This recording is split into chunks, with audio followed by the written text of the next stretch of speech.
So hello बच्चों, ये question है जेईई मेंस 2025 का। क्वेश्चन में आपसे पूछा गया है the correct stability order of the following species and molecule is. आपको तीन स्पीशी गिवन है। आइए जरा इसका एक कॉन्सेप्ट पे जाएंगे। यहाँ पे हम एक कॉन्सेप्ट लिखो नोट डाल के। Stability order, stability order. तो जो सबसे ज्यादा स्टेबल होते हैं वो होते हैं हमारे एरोमेटिक कंपाउंड। जो हमारे एरोमेटिक कंपाउंड है ये मोस्ट स्टेबल है। अब एरोमेटिक कंपाउंड क्या होते हैं, ये बेटा फॉलो करते हैं हकल्स रूल को। Follow the Huckel's rule. Huckel's rule क्या है, 4n प्लस 2 पाई इलेक्ट्रॉन्स। और यहाँ पे आप n की वैल्यू पुट करो 0 से लेके एंड सो ऑन। मतलब एरोमेटिक कंपाउंड के पास 2 पाई इलेक्ट्रॉन्स होंगे, 6 पाई इलेक्ट्रॉन्स होंगे, 10 पाई इलेक्ट्रॉन्स होंगे and so on. Aromatic compound के बाद आता है हमारा नॉन एरोमेटिक कंपाउंड।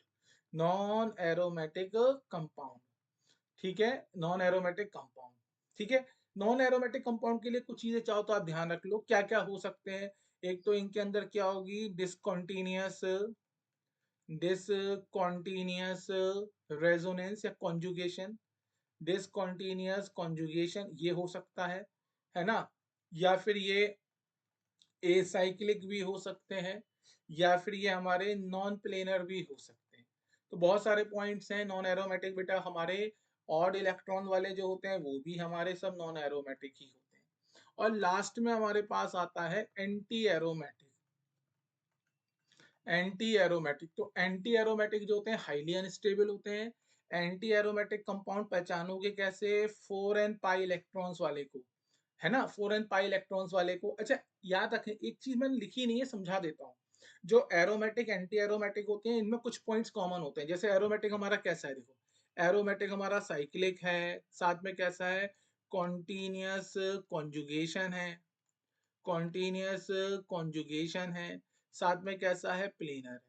सो जो एंटी एरोमेटिक होता है बेटा ये भी एक साइक्लिक होते हैं, ये भी हमारे प्लेनर होते हैं, और इनके अंदर भी क्या मिलती है मुझे, कॉन्टिन्यूअस कॉन्जुगेशन। ठीक है, पर इलेक्ट्रॉन्स की बात करेंगे, एरोमेटिक के अंदर ये पाई, इतने पाई इलेक्ट्रॉन का सिस्टम होता है।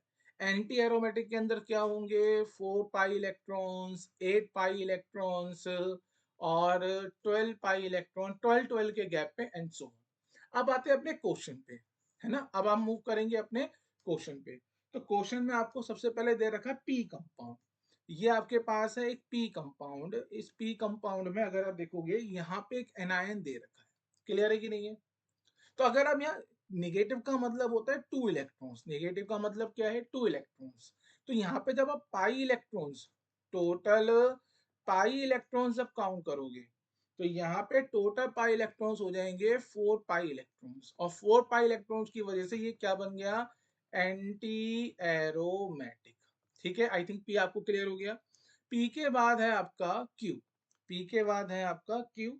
ये कुछ आपको दे रखा है क्यू कंपाउंड, देखिए जरा, this compound is a Q compound. अगर आप यहाँ पे अगेन निगेटिव का मतलब क्या है बेटा, 2 इलेक्ट्रॉन्स। तो अगर यहाँ पे आप काउंट करोगे टोटल पाई इलेक्ट्रॉन्स, तो टोटल पाई इलेक्ट्रॉन्स मिलेंगे 6 पाई इलेक्ट्रॉन।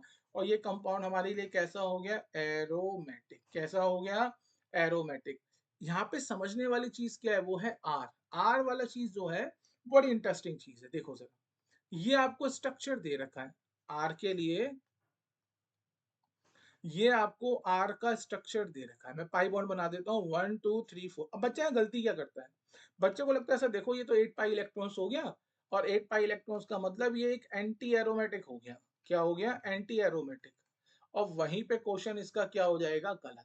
क्योंकि ये कुछ स्पेशल केस होते हैं बेटा। इस कंपाउंड का नाम होता है 8 एनुलीन। 8 एनुलीन। बेसिकली जो इसका स्ट्रक्चर होता है, इसका जो करेक्ट स्ट्रक्चर होता है, करेक्ट स्ट्रक्चर, वो होता है हमारा टब शेप स्ट्रक्चर।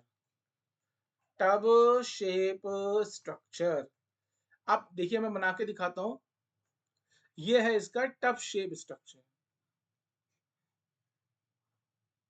अगर आप यहाँ पे देखोगे बेटा, जैसे होता है ना हमारे पास टब होता है, तो बेसिकली ये जो कंपाउंड है ये हमारा एक कैसा है, नॉन प्लेनर। मतलब ये प्लेनर नहीं है, ये आउट ऑफ प्लेन, जैसे टब होता है ना, टब नहाने वाला टब, तो नहाने वाला टब कैसा होता है बेटा, आउट ऑफ प्लेन होता है, 3D होता है। तो ये मॉलिक्यूल भी कैसा है, 3D है, नॉन प्लेनर। और नॉन प्लेनर की वजह से ये कंपाउंड बन गया नॉन एरोमेटिक। नॉन एरोमेटिक, मैं कुछ एग्जांपल देता हूं, आप इसके साथ लिख लो, क्या पता नेक्स्ट टाइम वो रिपीट हो जाए तो आपको हेल्प करे। पहला लिखेंगे हम 8 एनुलीन के साथ 10 एनुलीन। 10 एनुलीन बना लेते हैं 10 एनुलीन को। ये मैंने स्ट्रक्चर बनाया है 10 एनुलीन का। देखिए 1 2 3 4 5। ठीक है, अगेन बेटा यहाँ पे समझो, यहाँ पे क्योंकि ये वाला कार्बन एक sp2 कार्बन है, तो यहाँ पे क्या होगा, हाइड्रोजन। ये वाला कार्बन भी sp2 कार्बन है, इसके पास भी क्या होगी, हाइड्रोजन। तो यहाँ पे हमें मिली क्या बेटा, यहाँ पे हमें मिली इलेक्ट्रॉन इलेक्ट्रॉन रिपल्शन, या इसका दूसरा नाम होता है wonder wall repulsion, VWR, wonder wall repulsion. तो इस रिपल्शन की वजह से पूरा मॉलिक्यूल हमारा आउट ऑफ प्लेन चला गया, और जब ये आउट ऑफ प्लेन चला गया तो ये क्या बन जाएगा हमारे लिए, नॉन एरोमेटिक। Non aromatic. एक और लिख लो यहाँ पे, वो भी आपके लिए हेल्पफुल रह जाएगा, 12 एनुलीन। 12 एनुलीन तो बना देता हूं मैं, this is the structure of 12 एनुलीन।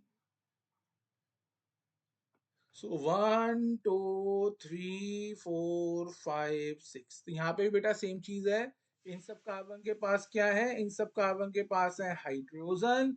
इतना सारा इलेक्ट्रॉन है कि इस इलेक्ट्रॉन रिपल्शन की वजह से, इस इलेक्ट्रॉन रिपल्शन की वजह से ये मॉलिक्यूल भी मेरा कैसा चला गया, आउट ऑफ प्लेन चला गया। कैसा चला गया, आउट ऑफ प्लेन। और इस आउट ऑफ प्लेन की वजह से ये भी क्या बन गया मेरे लिए, नॉन एरोमेटिक। आइए जरा क्वेश्चन पे आ जाइए फिर से। तो अभी आपने पूरा सब कुछ समझ चुके हैं। जो आपके पास P है, P कैसा कंपाउंड है, एक एंटी एरोमेटिक। और जो आपके पास Q है, Q आपके लिए कैसा हो गया, एरोमेटिक। और जो R है, R क्या हो गया, नॉन एरोमेटिक। तो स्टेबिलिटी ऑर्डर क्या होता है बेटा, अगर हम स्टेबिलिटी ऑर्डर की बात करें, तो स्टेबिलिटी ऑर्डर में सबसे ज्यादा स्टेबल कौन होगा, एरोमेटिक, दैट इज क्यू। उसके बाद कौन आने वाला है, non aromatic, that is R. और लास्ट में आएगा anti aromatic, that is P. तो आंसर क्या होगा इस क्वेश्चन का, क्यू आर पी। देखते हैं कौन सा ऑप्शन है क्यू आर पी वाला। आई थिंक ऑप्शन नंबर 1 ही सही है, Q R P. So this is your, this is the answer of the question. I hope question समझ में आया होगा बच्चों आपको। Thank you.